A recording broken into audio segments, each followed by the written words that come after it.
let's say you need a little bit of lemon juice. You usually take your lemon and you cut it in half, then you use a little bit of lemon juice, and then you've got all this lemon left over, so you put it in the fridge or something. And then when you come back, it looks like this. It's all rotten and dry and dehydrated and just rancid. You don't really want to use it anymore, and it's hard and crunchy like this one. There must be a better way to preserve your lemon and still get your juice. Well, there is. This is how. You take your lemon and you roll it, and then you want to take a sort of pin and just poke it in the bottom of the lemon, the exact bottom where the point is here. And then you squeeze, and all the lemon juice you want just pours out. Now the great thing is it's got a very small little hole in it now, so oxygen can't really get into it and make it rot, so it will stay fresher for longer. Sometimes you want to spread some butter, but when you take it out the fridge, the butter is super hard and really hard to spread. This is super annoying. So what do? You usually just pop it in the microwave, but the issue with this is it always seems to over melt the butter and make it into a big soupy mess just like this. That can be very annoying. So there must be a better way. Well, there is. You take a cheese grater and then you just grate your butter stick. Yes, that's right, grate your butter stick. Now that's got two added benefits. One, it delivers energy to the butter by the grating motion, which makes it a bit softer, and also the higher surface area makes it softer quicker also. Lastly, it's in this funny, interesting spaghetti-like consistency, which now is super spreadable, so you can just spread it on whatever you want, and you have nice soft butter. Success!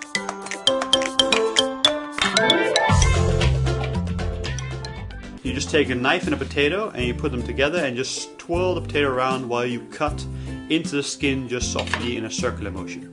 Then you take it and you cook it like you normally would.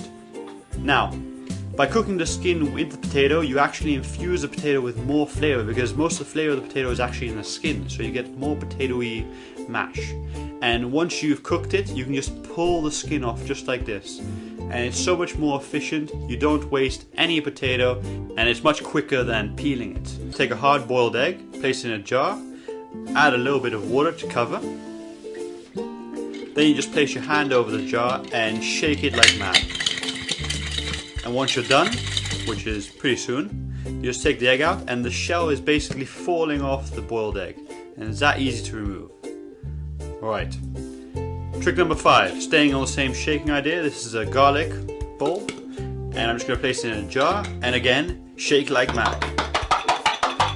Okay, once you've done that for a little bit, then you just pop it out, and you just remove some of the husks, because they'll get in the way later.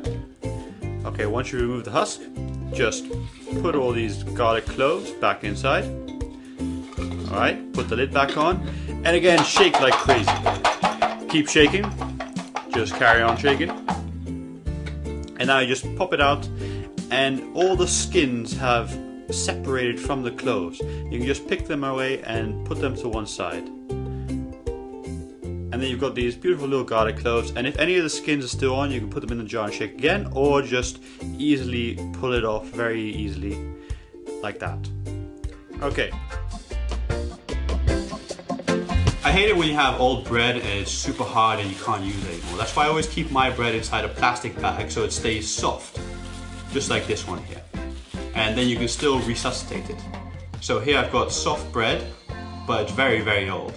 And to resuscitate it, all you're going to need is just some water. So I'm just going to put this here so I can pour some water over it. Basically just pour the water over it and pour it on the bottom also. And then you want to place it into an oven at 180 degrees Celsius. That's 356 degrees Fahrenheit. And you're going to want to leave it in there for about 3 minutes. And after 3 minutes have passed, then you just want to turn it around and then hit it up for another about 3 minutes. If it's still soft or not done enough, then leave it a bit longer. But once it's done, then you just pull it out and it's crispy again and crunchy, just like it was from the bakers. And the inside is nice and soft and tender and steamy and just delicious fresh bread. And this is like an old bread. This is like a week old, really.